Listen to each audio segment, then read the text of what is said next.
Well, welcome everyone to the EKG case for the week of May 6th, 2013. This week's case is kind of a continuation of something that we started last week, and it's also a topic that we've kind of addressed a number of times before, but it's worth clarifying some things and updating a few things as well. So we'll start out with this case. This is an 84-year-old man that presented to the emergency department complaining of chest pain and syncope. He's awake now, and this was the 12-lead EKG he presented with when he had chest pain. He's wide awake now, and when you look at this 12-lead, no doubt there's a lot of ischemic findings. There's ST depression in multiple leads throughout the precordium and in the limb leads as well. And hopefully what a lot of people who have been following this video cast over the course of months and even a year and a half now, probably know is that there's one additional thing, that is lead AVR, ST segment elevation in lead AVR. Now, a lot of people don't pay attention to lead AVR, and I hope after watching this you will, if you haven't already. I like referring to lead AVR as the Rodney Dangerfield lead.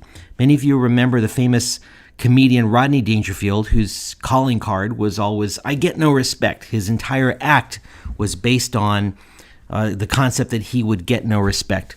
And I jokingly will refer to, I guess as an analogy, if Rodney Dangerfield were a lead on the 12-lead EKG, he would be, of course, lead AVR, because it's the lead that gets no respect. In fact, it gets so little respect, I've heard some cardiologists refer to the EKG as the 11-lead EKG. They specifically have said in the past that there's no point in even taking a look at lead AVR. But if you do look here, you'll notice there's ST elevation in lead AVR.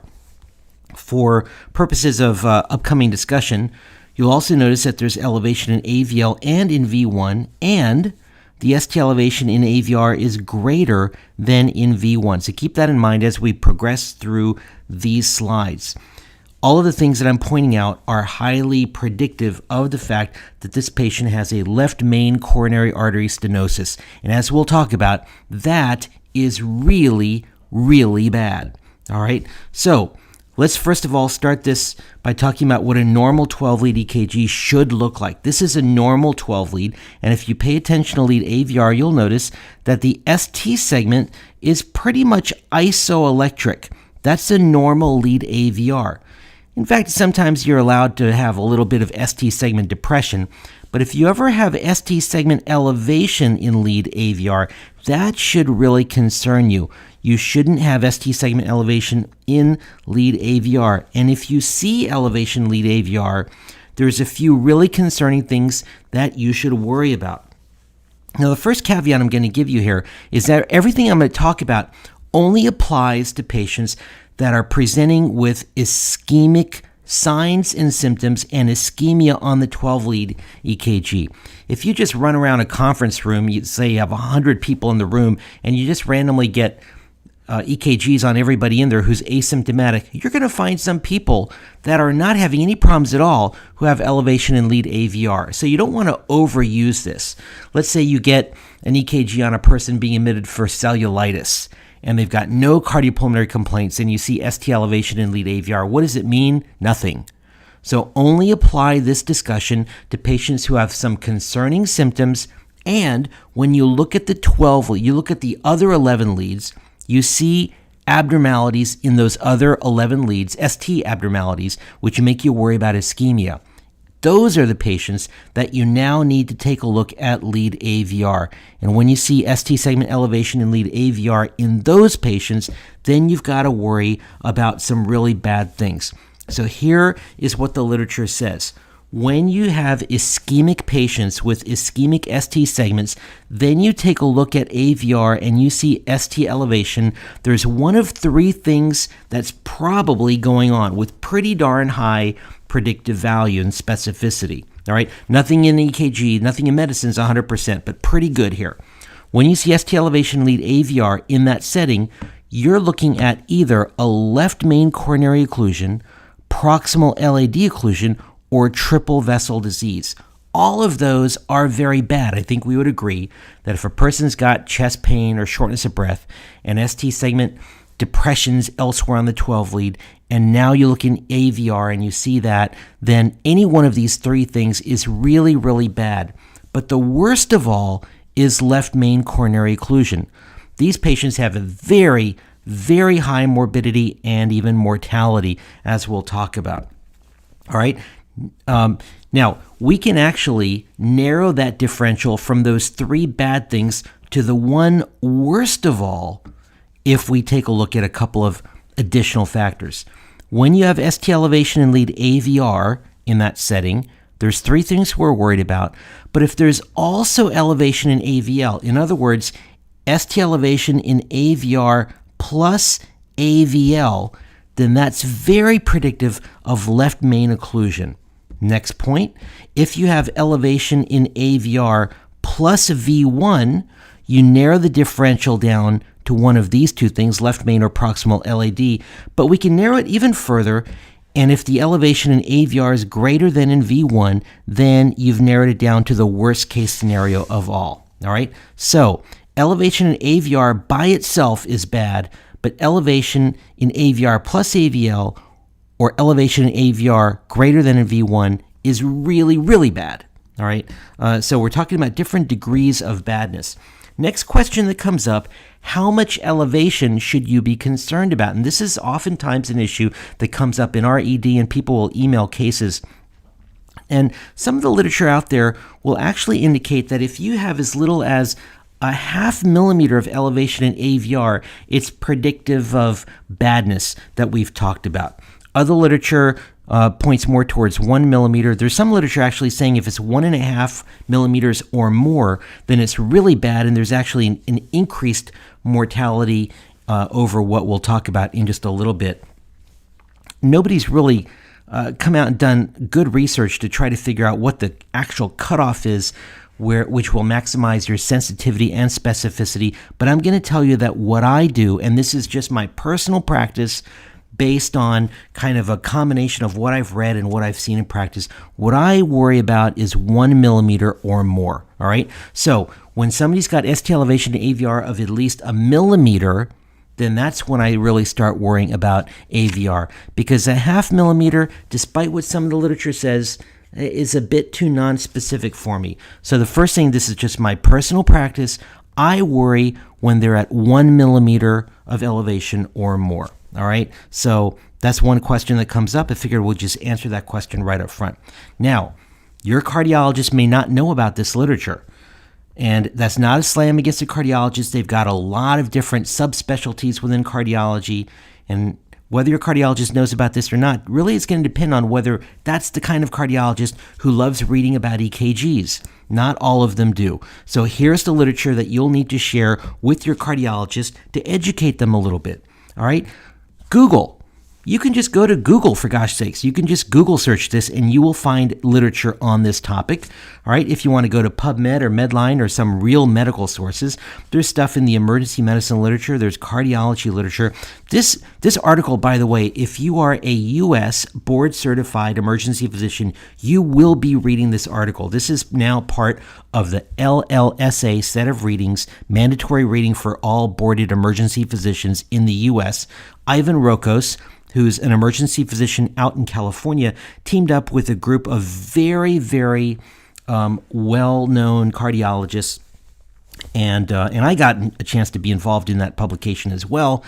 And what we did was we talked about a handful of different EKG findings, which we are proposing should indicate that they are appropriate reasons to activate the cath lab, and ST elevation lead AVR is one of those indications based on the literature we've seen. Now, this is not yet part of national guidelines, but there's a lot of cardiologists out there already who will take these patients right to the cath lab, and there's more and more and more and more and more literature coming out saying that we need to really worry about this, and in fact should probably push these patients to the cath lab. Again, it's not part of the national guidelines, but hopefully in the coming years it will be. Here's some more cardiology literature.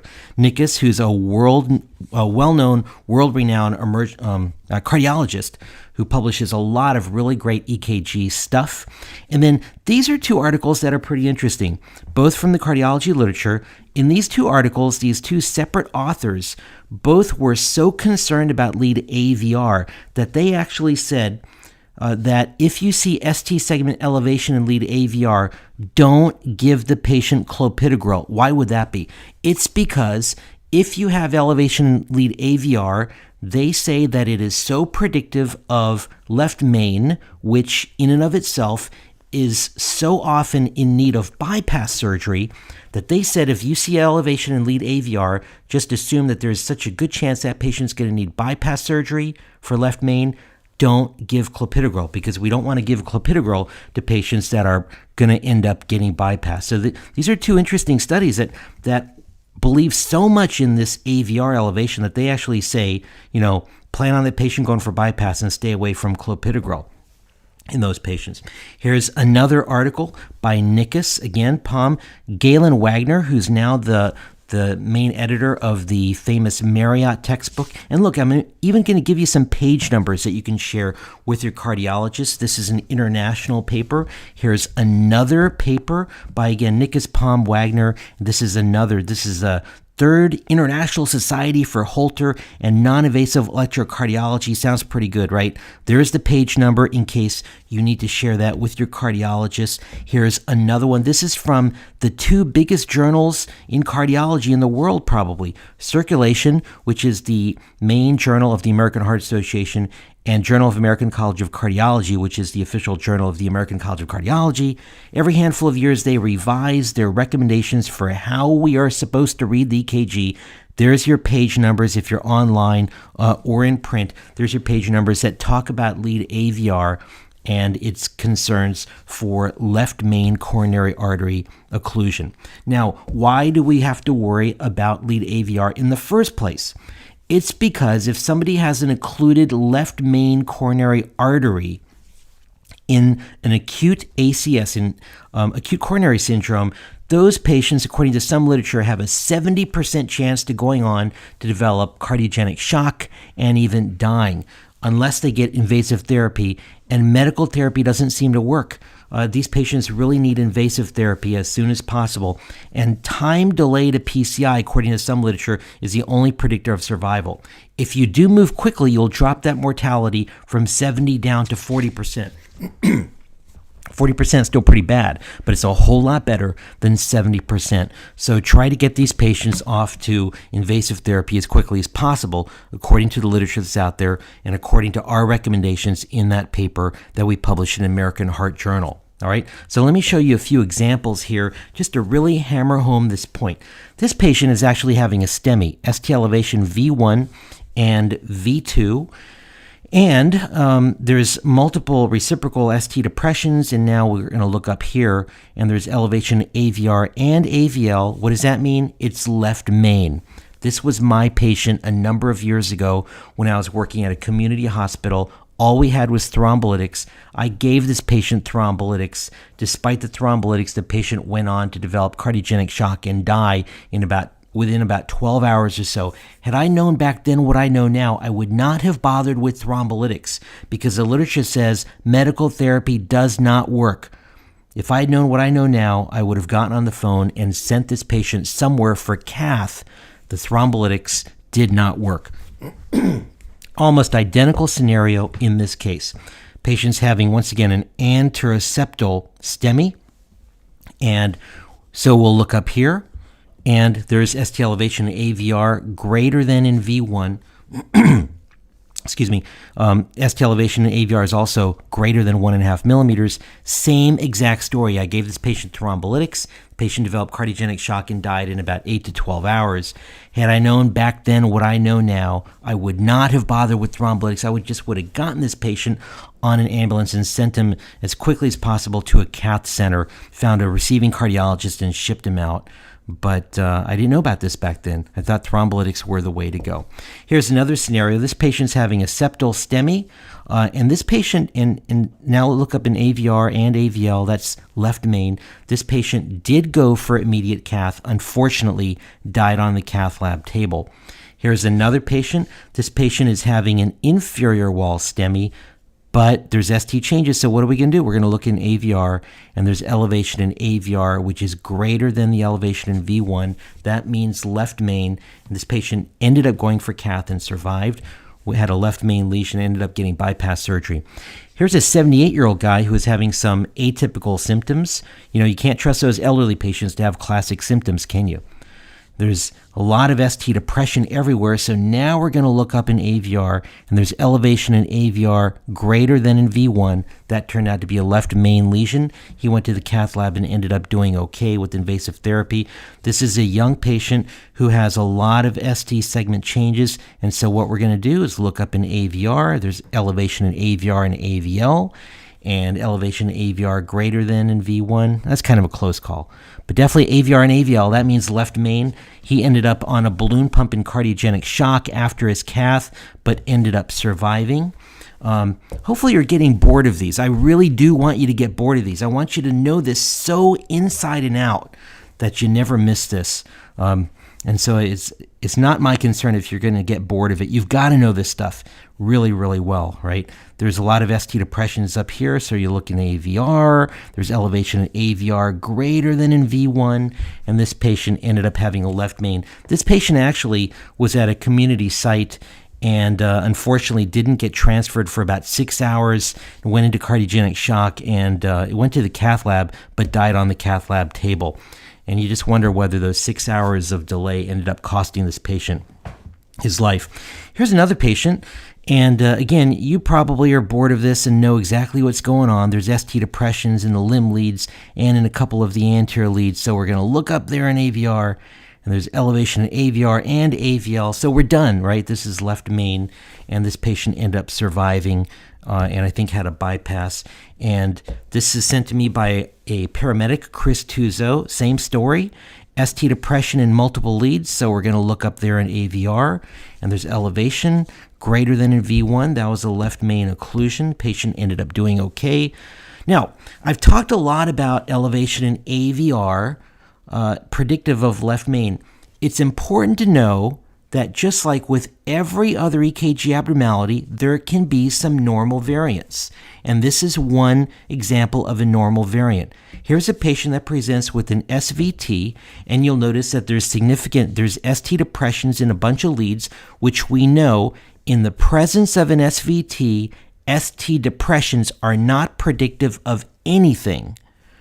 But you may notice that there's elevation in AVR, and when there's elevation in AVR in the presence of an SVT, it means nothing, all right? So, key point here is that you can have ST elevation in AVR in the setting of an SVT, and I've seen this in rapid AFib as well, and as long as it goes away after the patient converts, or in the AFib case, after the patient's heart rate comes down, as long as the ST elevation in AVR goes away, it is not predictive of badness. It's just the normal variant, okay?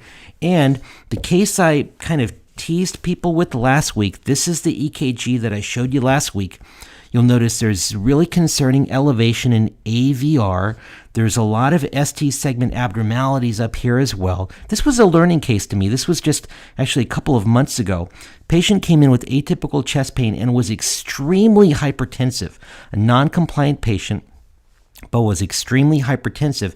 We called up the cardiologist and said there's significant elevation in lead AVR. Now, this cardiologist that we spoke to knew about AVR, but when we told him that the patient's blood pressure was 240/140, he taught me something.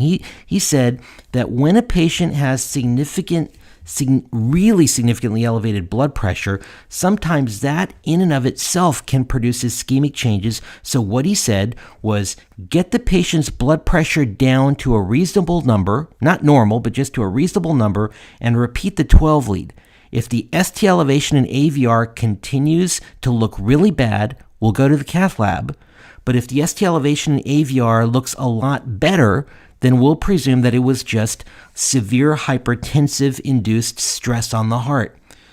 Well, I'd never heard of that before, so I went ahead and we did that. We got the patient's blood pressure down. Actually, a couple of my colleagues were caring for this patient. They got the blood pressure down, And sure enough, the ST elevation AVR, along with the rest of the ST changes, got a whole lot better. And so we simply admitted the patient, got some cardiac enzymes, we spoke with the cardiologist, and the patient ended up doing okay. So that was a learning experience for me. I had not heard that before, and I did a little reading about that afterwards, and sure enough, there is actually some literature saying that severe elevated blood pressure can induce that AVR finding. And this is especially common. Let me go back to this case. This is especially common in patients that have really, really bad LVH. Take a look at this. This patient's got big time LVH, right? Big QRS complexes all over the place.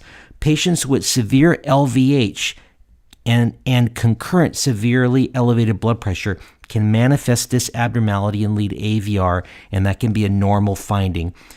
Get the blood pressure down, and if it goes away, it's probably fine. If the elevation AVR persists, then you'd probably need to worry about that, all right? Now, this was, again, a new learning experience for me, so I was happy to learn about that, okay? So LVH, this patient's got LVH with strain. There's ST segment sagging. It's kind of slanted downwards. That's a strain pattern in those lateral leads. And in the presence of severe hypertension, they can sometimes develop that AVR. So get the blood pressure down and repeat the 12 lead and see what it looks like afterwards. And oftentimes it'll go away. Going back to the original case, the original patient has some degree of LVH as well. It's not nearly as bad. But the reason you'd need to worry about this patient for sure, number one, the blood pressure is okay. So you can't use severe hypertension as an excuse for this. And then the other thing that you'll notice is pretty much everywhere you see ST segment depression, see the horizontal ST segment depression ought to really make you concerned. These could be strain patterns, but when you see the horizontal pattern in so many leads, that's got to make you concerned for true ischemia. All right. So strain pattern will give you slanted downwards ST segment depression, but true ischemia tends to give you horizontal or even sloping upwards ST segment depression. So that might be helpful as well. And again, as I mentioned, the blood pressure here was perfectly okay. So let's sum things up. Once again, when you've got a patient who's got ischemic ST segments and is having concerning symptoms, then look for that lead AVR. This does not apply to SVTs. It probably doesn't apply to rapid AFib. It also doesn't apply to asymptomatic patients or patients without ST changes, all right? So these are concerning chest pain patients that have ST abnormalities in other leads. Now what you do is look in AVR, and that will make you concerned for left main, all right? It can be a normal variant in left bundle. We didn't talk about that, but it can be found in left bundle, and also severe LVH when there is severe hypertension. Usually, by the way, these patients with severe LVH will have significant QRS widening. All right? So, take-home points once again. Beware ST elevation in AVR in ACS patients that have ST changes consistent with ischemia. And if you just see AVR, there's 3 possibilities. But of course, if it's AVR plus AVL, there's 1 possibility. If it's AVR greater than in V1, there's 1 possibility. And these patients tend to do best with invasive therapy. So that is the scoop on left main until I read more and find out more about it. And also take that literature that I pointed out and share that with your cardiologist if they're not believers in this concerning ST elevation in AVR. It's all over their literature, and I only showed you a few articles from the past couple of years. If you go back a decade, there's dozens of articles that talk about this particular abnormality, and the literature is getting better and more replete. So make sure that your cardiologists know about this stuff, all right? So I hope that clarified a lot of the questions that have been coming in about ST elevation in AVR, and I'd love to keep getting these cases, so share the cases. If you have these, go ahead and send them on in. I hope that was helpful, and I look forward to talking to all of you next week. Bye for now.